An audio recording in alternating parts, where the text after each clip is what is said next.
Actually, it was the mid-90s when he started writing comics like Clerks and Jay and Silent Bob books. Oh. But no one read them because they were put out by Oni Press, and Oni Press was like just starting out. Okay. And, you know, like the Jay and Silent Bob book came out in like Oni Press Digital Digest #1, and you're like, what the hell does that even mean? The Clerks comic books were actually really like hard to find and really rare and expensive. Were they good? They were, well... Were they as good like the show? They were better than the show. Really? I mean, well, they were like the movie, but still a little bit more fantastic. Okay. He only did 2. Oh. The first one is All right. about action figures. Okay. About like the action figure craze of '97 when like Star Wars was re-released, Mm-hmm. and they started putting out those new Star Wars figures. Yeah. He got into like this ridiculous market that Randall wanted to try and corner, where he was gonna like get rare action figures and sell them out of the store. And when he got to like the Toys R Us, they're like, "Oh, you want to be with the other guys in the back?" And there's this crazy like bizarre. It was a crazy auction run by like lunatics. It was really funny but really weird. Okay. And it was drawn by Jim Mahfood, who like has a really thick dark outlines and very like like if you're familiar with webcomics and comics at all, there's a webcomic called like Our Valued Customers or something, and he draws like that. Okay. Where they're just grotesque looking. Did the comics come before the cartoon? Or... Before the cartoon. Okay, because Yeah, that like- sounds like it would have been an awesome... It would have been an amazing episode, but it would have been totally irrelevant by the time the cartoon came out. Yeah. Like in 2000, the action figure like chase market would have already had collapsed. Okay. Yeah. Funny thing about that was like Jay and Bob are sick of the action figure market because the kids they sell weed to are too busy buying action figures. So they rob a action figure delivery truck and then just throw the action figures into the crowd and flood the market so it falls apart.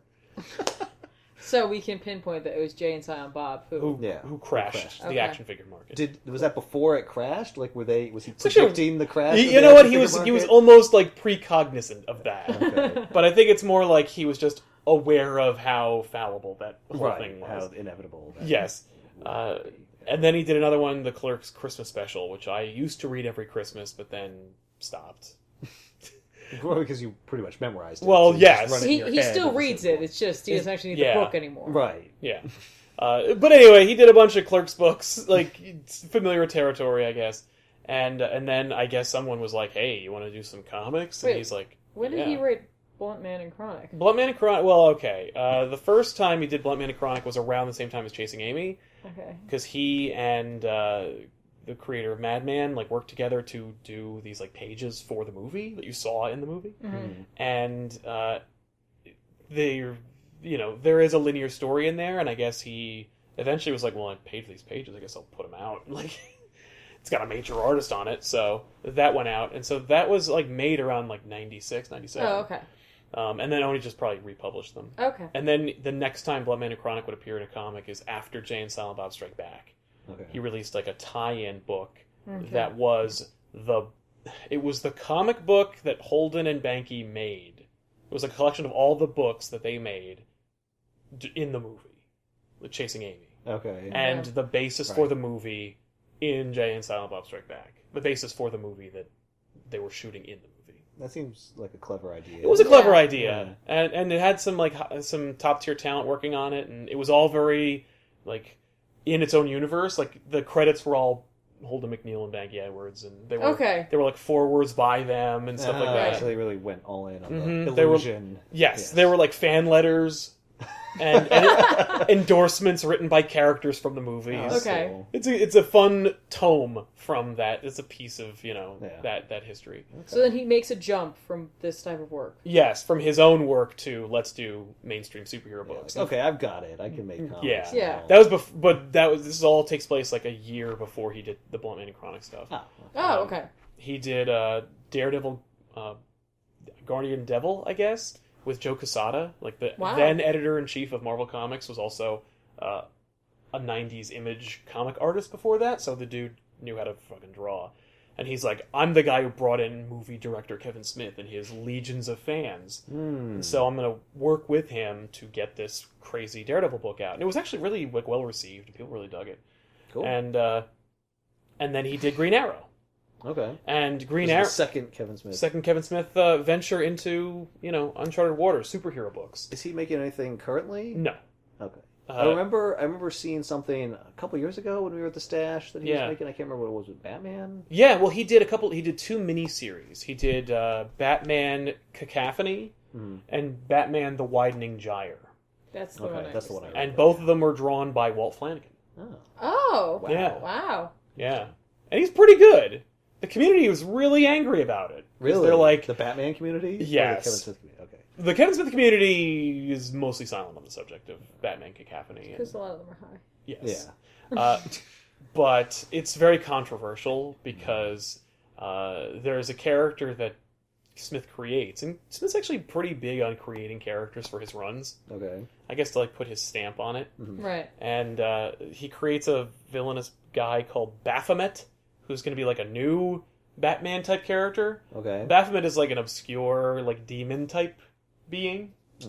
And he's new to the superhero game, and he's just a crime fighter like Batman, and Batman decides to like take him under his wing, and like I guess try and like train him, and Baphomet's like doesn't have a lot of confidence, so Batman tells him the story about how he once when he first started out, around year 1 you might say, he crashed the party of a few influential members of Gotham Elite and the Corrupt. And it's the scene from year 1 where like he blows up the wall. Right.